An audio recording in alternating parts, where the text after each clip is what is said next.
सासंग जी प्यार से कहना धन्यकार जी। सासंग में मैं फिर मिल रहा हूँ अपने यूट्यूब चैनल पे। तो सासंग जी जो मैं आपको विचार बता रहा हूँ एक वो कहानी पे आधारित है। तो सासंग ध्यान से सुनना। सासंग जी एक साधु संत होता है। सासंग जी वो दर दर भटकता है, घर घर जाता है, मुझे दे दो संतों, मुझे दे दो, मुझे कुछ खाने को दे दे संतों। तो सासंग जी एक महात्मा उसको बार बार देखता रहता है। तो सासंग जी उस महात्मा के दिमाग में आता है कि इसके तो हाथ पैर भी ठीक हैं, सब कुछ ठीक है, तो सासंग जी फिर दर दर क्यों भटक रहा है? ये अपने हाथ पैर से तो लाचार नहीं है, ये कमा सकता है सासंग जी। तो उसके दिमाग में सासंग जी ये बात आती है। तो सासंग जी वो उस फ़कीर संत से पूछता है कि महात्मा आपके तो हाथ पैर भी ठीक हैं, तो आप कमा क्यों नहीं लेते? तो सासंग जी वो साधु संत ये बोलता है कि हे बच्चा, मेरा तो यही ठिकाना है, यही काम है, यही मेरा प्रभु परमात्मा है, ये मेरा मांगना है, यही प्रभु परमात्मा है मेरा। तो सासंग जी जो भी साधु संत होता है वो एक भगवान के रूप में होता है, एक संत के रूप में होता है, एक सदगुरु के रूप में होता है सासंग जी।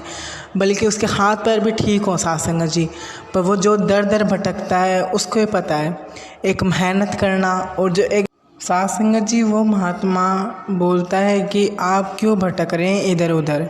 सासंग जी वो महात्मा बोलते हैं मेरा प्रभु परमात्मा ही है, सब जो मैं दर दर भटकता हूँ वो मेरा सब परमात्मा ही है। तो सासंग जी कभी फ़कीर आदमी को कभी ऐसा नहीं बोलना चाहिए, वो किस रूप में आ जाए तो उसका कुछ पता नहीं चलता, उस दातार को कुछ पता नहीं चलता। तो सासंग जी अब मैं एक और विचार बताऊंगा, तो ध्यान से सुने। सासंग जी एक महात्मा होती है, वो अच्छे से जूस बना के ला रही होती है भवन में।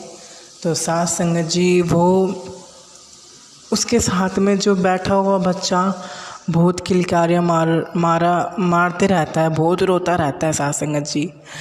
तो भूखा होता है सासंग जी, वो तो जूस बना के लाते हैं वो संत महात्मा। तो सासंग जी उसकी जो बच्चा रो रहा होता है उसकी माँ बोलती है कि महात्मा जी मेरे बच्चे को थोड़ा जूस दे दीजिए, वो बहुत रो रहा है, उसको बहुत भूख लग रही है। तो ऐसे बोले मैं तो नहीं दे सकती महात्मा जी, मैं तो नहीं दे सकती, क्योंकि मैं ये बाबा जी के लिए ला रखी हूँ जूस। तो सासंग जी वो नमस्कार के लिए सारे लाइन में लग जाते हैं, वो चलती रहती है, महात्मा चलती रहती है, उसका नंबर आ जाता है सासंग जी लाइन में से। तो सासंग जी वो बाबा जी को बोलते लो बाबा जी जूस पियो। सासंग जी वो बाबा जी बोलते हैं कि महात्मा जब मैंने आपसे जूस मांगा था तो आपने तब क्यों नहीं दिया, अब मैं इस जूस का क्या करूं? सासंग जी इसका मतलब है हर कोई भी सदगुरु के रूप में उस परमात्मा के रूप में आता है। तो सासंग जी इसी का यही मतलब है, संत का यही मतलब है सतगुरु के रूप में आना। तो सासंग जी आपके घर में जो आ रखा है उसकी रिस्पेक्ट करें, और जो बेचारा भूखा है, अनाथ है, उसकी भी रिस्पेक्ट करें सासंग जी। तो सासंग जी मैं यही बताऊंगा। तो सासंग जी जो भी आपके घर में महात्मा आते हैं उसकी मैं दोबारा बोल रहा हूँ उसकी रिस्पेक्ट करें, आदर करें, और सासंग जी अनादर बिल्कुल ना करें। सासंग जी आपको तो पता ही होगा सदगुरु माता जी हमें यही शिक्षा दे रही हैं, यही बता रही हैं सासंग जी। तो मैं तो यही कहूँगा, माता जी भी यही कह रही है। सासंग जी आप लोगों को अब लॉकडाउन चल रहा है तो सारे बैठ के एक तरफ से सिमरन करते हैं, आनंद से सिमरन करते हैं भरपूर घर में बैठे बैठे।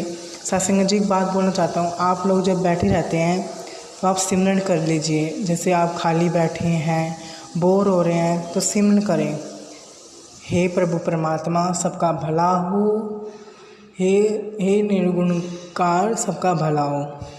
तो साथ संगत जी मैं भी सिमरन कराऊंगा।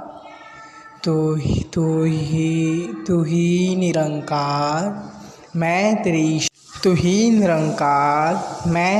शरणा मैनू बख्श लो। तू ही निरंकार मैं तेरी शरणा मैनू बख्श लो।